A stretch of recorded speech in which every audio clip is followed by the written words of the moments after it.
E aí, meus amigos, beleza? Tamo aí pra mais um vídeo. Dessa vez eu tô trazendo pra vocês o resumo dos capítulos 14 e 15 de The Breaker Eternal Force. Cara, e tem muita revelação nova. Tem novidade aí sobre Xion, tem novidades também sobre Hadi, cara. E além disso, tem um personagem novo que parece que vai dar muito trabalho aí pro clã Sun-Woo, velho. E ele tá de trama lá com o ex-líder da Aliança e os dois estão dispostos a fazer de tudo pra dar um fim de uma vez por todas ao clã de Xion. Então, vem comigo que esse vídeo tá muito legal, tem muita coisa nova pra gente ver aqui. E não esquece de mandar aquele like pra apoiar o canal, beleza? Agora, bora lá! Bem, meus amigos, então primeiro a gente vai do capítulo 14, né? Xion já levou Hadi pra conhecer os outros membros do Murim. Ele tá junto com os outros anciãos ali da família, né? E tem outros personagens também. E gostaria de destacar o Lee Ji-bun, cara, que é um personagem que já faz um tempão que a gente não vê aí. E eu gosto muito desse personagem, não só pelo fato dele ser forte, mas ele tem um carisma muito grande como personagem também. Seguindo em frente, a gente tem uma reunião ali com o Xion e os outros anciãos do Murim. E enquanto isso, o Hadi, ele tá sendo cuidado por Jinny, né? Que tá cuidando das feridas dele. Durante a reunião que o Xion tá tendo ali com os anciãos, cara, tem uma coisa que é fato e que chama muita atenção, que é a mudança na personalidade de Xion, né? Todo mundo percebe isso, porque se a gente for comparar o Xion da primeira e segunda temporada, que era aquele garoto frágil e tudo mais, que sempre tava dependendo de alguém, que não era forte o suficiente para lidar com as pessoas, tem uma mudança muito grande. Por mais que esteja evidente também que o Xion ainda não tá 100% bem, né, psicologicamente falando, e até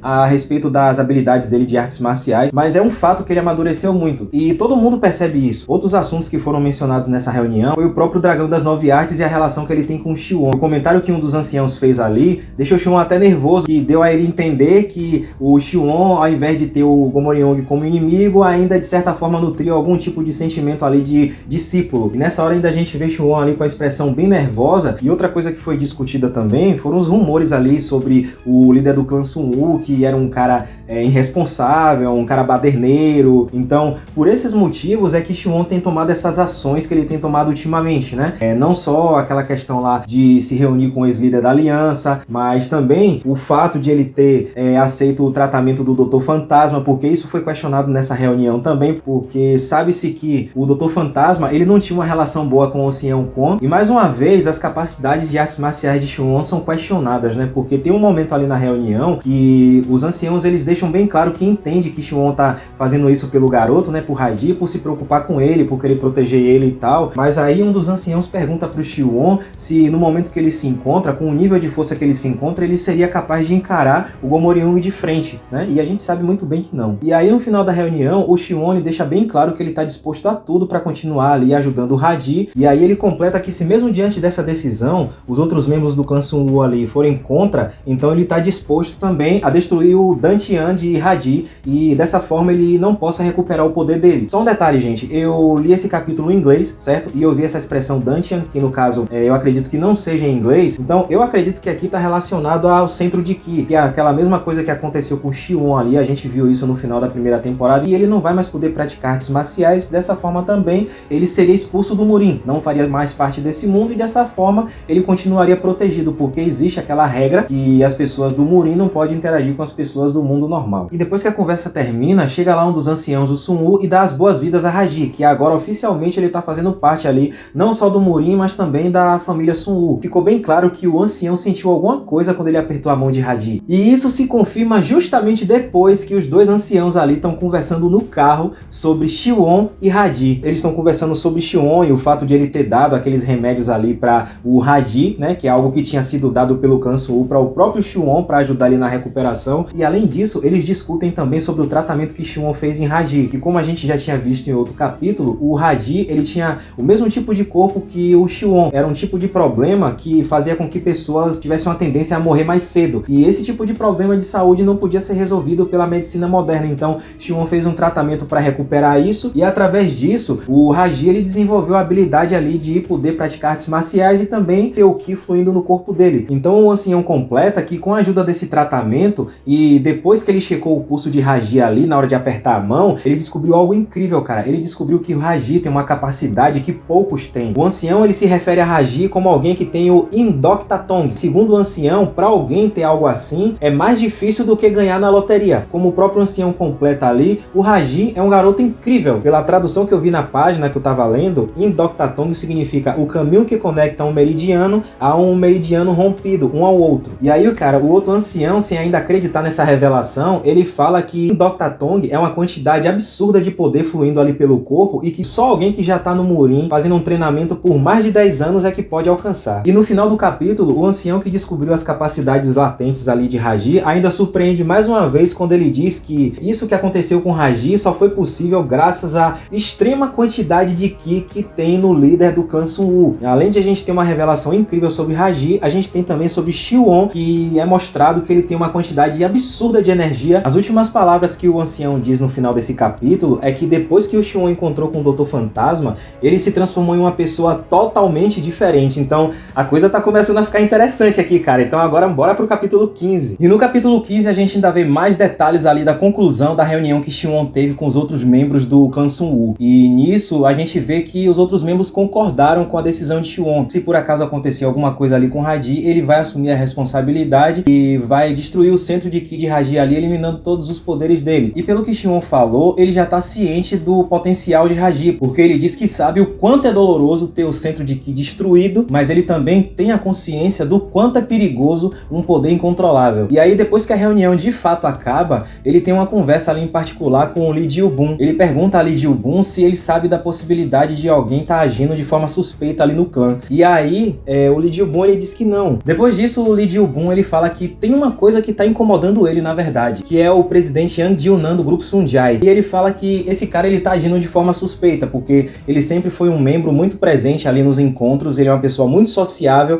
e além disso ele tem habilidades incríveis com artes marciais, mas pelo que o Lee Ji-Bun ali fala, ele tá agindo de uma forma suspeita que pode colocar a situação financeira ali do clã Sun-Woo em risco. E aí depois disso é mostrado o próprio Yang Ji-Nan em uma reunião com outras pessoas ali, e aí ele recebe uma notícia ali de um dos subordinados dele, de que Xion, no caso, o líder do clã Sun-Woo, retornou, e aí depois disso ele decide fazer um brinde ali para poder comemorar o retorno do clã Sun-Woo, de um jeito muito falso, diga-se de passagem, né? E aí quando ele vai fazer um brinde, ele diz que precisa se retirar por um momento, ele tá indo em direção a encontrar alguém, e esse alguém é justamente o ex-líder da aliança. Os dois começam a ter uma conversa ali sobre Xion, e já dá pra perceber de cara, velho, que esse personagem ele tá cheio de péssimas intenções, porque tem um momento ali que ele pergunta sobre alguma possível fraqueza do Xion, e pelo que eu percebi desses dois também, eles não se dão muito bem não, né? Na verdade eles estão agindo ali por interesses próprios, porque fica bem claro também que um não gosta do outro, eles admitem isso de certa forma, e aí em meio a algumas provocações, e aí conversa vai, conversa vem, o ex-líder da aliança ele dá uma dica lá pro Yang Ji-Nan, ele fala para procurar uma pessoa chamada Kang Raji e com certeza ele vai descobrir uma coisa muito interessante. A gente já viu que o clã Sun-Woo tem outros inimigos, como já foi mostrado até no próprio flashback do ancião Quan, quando o mestre dele morreu, numa cilada que armaram para ele, e então, cara, não é de agora que o clã Sun-Woo ele sofre uma perseguição muito grande, e talvez isso tenha a ver também com a personagem Sozu, que é uma personagem importantíssima na história, a gente já viu o porquê, e eu acredito que por esse motivo não vai demorar muito para essa personagem aparecer também. E depois dessa conversa já é mostrado uma outra cena ali onde tá o Raji conversando com a Jinny. Então o Jinny dá algumas instruções para ele, porque ele agora faz parte do Murin, claro, faz parte também ali do clã Sun-Woo, então ela passa algumas instruções para ele de o que é que ele deve fazer no dia seguinte, porque vai ter pessoas esperando ele ali para poder começar um treinamento, e além disso, ela também dá uma dica para ele a respeito do poder que ele tem agora, porque quando o Xion curou ele daquele problema que ele tinha lá, ficou um poder acumulado no corpo dele, um poder muito grande, que se ele usar de forma errada, ele pode acabar cometendo algum erro. Ela ainda completa que é um nível de poder tão alto que pode fazer com que até os ossos dele quebrem, ou seja, o corpo acaba não resistindo porque realmente ficou muito poder acumulado dentro do corpo dele. E aí o Raji vai para casa, né? Então ele chega lá e aí vai dormir e fica refletindo sobre todas aquelas coisas que aconteceram, que há um dia ele era uma pessoa normal e hoje ele já tá começando a praticar artes marciais, já faz parte do Murin, faz parte do clã Sun-Woo, e ele lembra das pessoas que ele conheceram, até que no dia seguinte ele acorda, e aí depois que ele acorda, ele já dá de cara com duas pessoas na porta dele já procurando ele, e aí ele ainda pensa, pô, deve ser dois membros do clã Sun-Woo que vieram me buscar para começar algum tipo de treinamento, e aí ele vai com toda a inocência do mundo, até que os caras levam ele para um lugar bem suspeito, né, um lugar bem isolado mesmo, e lá ele encontra o Yang Ji-Nan, aquele personagem novo que apareceu lá, e eles têm uma conversa rápida ali. Agora o curioso é que assim, o Raji, ele de certa forma tá meio confiante, eu acho que por ele ter ganhado esses poderes, tanto que tem uma hora que ele pergunta ali, pô, eu tô sendo sequestrado, né, e aí o Yang Ji-Nan ainda fala, não, isso aqui é um convite, e é aí que o capítulo acaba, onde o Yang Ji-Nan fala com o Raji e pede pra ter uma conversa com ele ali. Velho, nada de bom vai sair disso com certeza, né, provavelmente esse cara, ou ele vai sequestrar o Raji, ou ele vai tentar de alguma forma convencer o Raji a ir pro lado dele, dele, eu acho que essa estratégia não vai funcionar, porque a gente já viu que Raji é um cara muito fiel ali ao Shuon, e eu acho que o cara vai ter que usar a força bruta mesmo, porque já foi dito por Lee Ji-Woon que ele é um excelente artista marcial, então ele vai usar a força mesmo para convencer Raji a fazer alguma coisa para ele, mas com certeza isso tem a ver com o plano dele de destruir o clã Sun Woo. Então assim, muita coisa acontecendo, né? Tivemos revelações aí nesses últimos 2 capítulos, tanto de Raji quanto de Shuon, que dá para ver que os dois vão ficar muito fortes ainda. E uma coisa que eu tinha até mencionado no vídeo anterior, que é a possibilidade de surgir um inimigo novo tão forte que precise de o Shuon e o próprio Dragão das 9 Artes unirem forças ali para enfrentar, utilizando o tal do Ki da Eternidade, que foi mencionado recentemente e a gente ainda sabe muito pouco. Pode ser esse personagem? Não, talvez ele seja aliado do inimigo principal. A gente ainda tem que lembrar que tem o Kaiser, cara, que é o alemão lá, que é o cara que tá por trás de tudo, de todo o esquema que envolve ali o Gomori-Young, envolve o Shuon, né? Apesar de o Shuon ainda não saber da existência desse cara. Então eu acredito também que esse Kaiser, ele possa em algum momento lutar também, se mostrar um inimigo poderoso, ou até um inimigo final, quem sabe, que pode aparecer depois da luta do Dragão das 9 Artes contra o próprio Shuon. Mas é muita coisa, né? Realmente é muita coisa. Como eu já mencionei antes também, tem muita coisa ainda pra resolver. Então, com certeza a gente ainda vai ver muitos capítulos, a gente ainda vai ver muitos personagens, tanto personagens novos quanto personagens antigos, e eu espero que a gente veja cenas de luta muito boas a nível de The Breaker segunda temporada, por exemplo, né? A gente já viu algumas lutas interessantes aqui, mas ainda não tá naquele nível que eu quero ver. Mas é isso, eu vou ficando por aqui. Comenta aí o que é que vocês estão achando de The Breaker Eternal Force, deixem aí suas teorias, seus comentários, vocês que já leram esses 2 capítulos, né? O 14 e o 15, e a gente se vê no próximo vídeo. Valeu? Fui!